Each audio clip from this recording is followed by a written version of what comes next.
लोकसभेला मनसेनं महायुतीला बिनशर्त पाठिंबा दिला होता आणि त्यामुळे माहीममधून मनसेचे अमित ठाकरे यांना पाठिंबा द्यायला हवा असं मत देवेंद्र फडणवीस यांनी मांडलंय।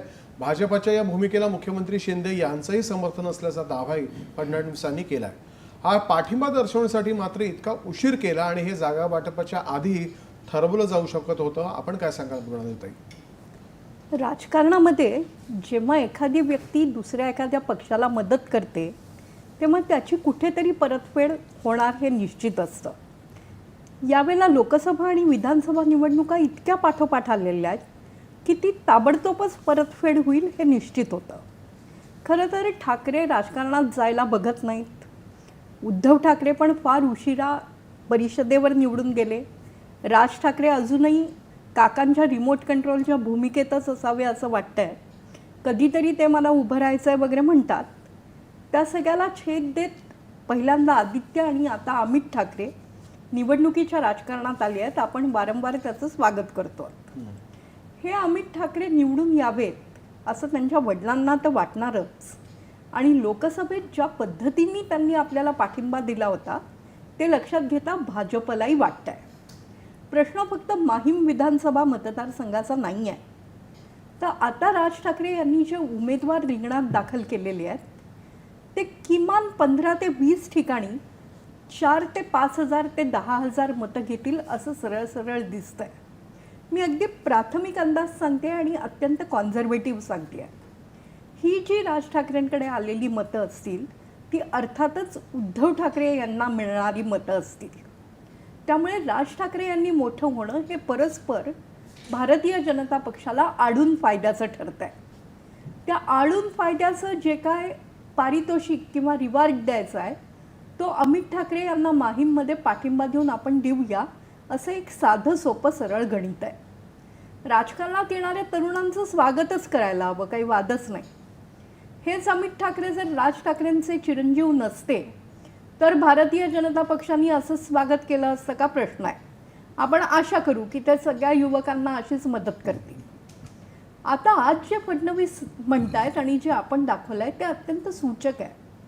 ते म्हणतात की मुख्यमंत्री एकनाथ शिंदे यांचे पण प्रयत्न होते की अमित ठाकरे यांना पाठिंबा देऊन तेच आपले उमेदवार असावेत, पण त्यांच्या कार्यकर्त्यांचं म्हणणं असं आहे की तसं जर झालं तर काही मतं उबाठाला जातील। माहीम मतदारसंघाची रचना लक्षात घेता तिथे सर्वाधिक फायदा तिहेरी लढत झाली तर अमित ठाकरे यांना होईल। सदा सरवणकरांकडे त्यांची मतं जातील, उद्धव ठाकरे यांना मानणाऱ्या वर्गाची मतं त्यांच्याकडे जातील आणि त्यात अमित ठाकरे दादर शिवाजी पार्क इथले उच्च मध्यमवर्गीय मनसेच्या पाठीशी असलेले तरुण नेते आणि ज्यांना राज यांच्या विचारांबद्दल आस्था आहे त्या सगळ्यांच्या पाठिंब्याने निवडून येतील। राज ठाकरे खरंच महाराष्ट्राचे उत्तम स्वप्न घेऊन समोर आले होते। कधी कधी नियतीची दृष्ट लागते, एखादा नेता किती वेळ झोपतो वगैरे ते पवारसाहेब बोलले, त्यात आपण नको जाऊया। गणितं चुकत जातात आणि मग तुमच्यावर अमक्याची सुपारी घेऊन बोलतो इथपर्यंत आरोप करायची लोकांवर वेळ येते। त्या प्रतिमेतून बाहेर येऊन राज ठाकरे खऱ्या अर्थाने महाराष्ट्रात स्वतःच्या पक्षाला आजमावून पाहतायत ही अतिशय आनंदाची गोष्ट आहे। त्यावेळेला त्यांचा मुलगा निवडून येणं त्यांना त्यांच्या पक्षाला फायद्याचं ठरेल। आता राज ठाकरे बोलतात इतकं चांगलं की त्या बोलण्यातून काय मथळा येतो, त्याची कशी चर्चा होते हे त्यांना उत्तम रीतीने कळतं। एखादा जाहिरात विश्वातला कलाकार जसा असतो किंवा कॉपीरायटर जसा असतो तसं राज ठाकरे बोलतात। त्यामुळे आज त्यांनी सांगून टाकलं की भारतीय जनता पक्षाचा मुख्यमंत्री होईल असं दिसतंय आणि आमच्या पाठिंब्याने। आता आमच्या पाठिंब्याने म्हणजे मनसेचे खरंच किती लोक निवडून येतील? साधारणतः मुंबईतल्या लढती जर पाहिल्या तर मनसेचे आजच्या स्थितीत 4 एक उमेदवार निवडून आले तर आश्चर्य वाटायला नको अशी स्थिती आहे, कारण मतांचं विभाजनच तसं होणार आहे।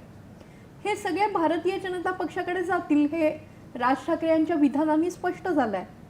दुसरं, राज ठाकरे यांनी त्या खाजगी वाहिनीला दिलेल्या मुलाखतीत अजून एक खतखत काढून टाकली आहे की आम्हाला दक्षिण मुंबई लढायची होती पण ती एकनाथ शिंदेंनी आम्हाला आमच्या चिन्हावर लढायला परवानगी न दिल्यामुळे आम्ही लढलो नाही। या सगळ्यामुळे शिवसेनेचंच 2 जागांचं नुकसान झालं।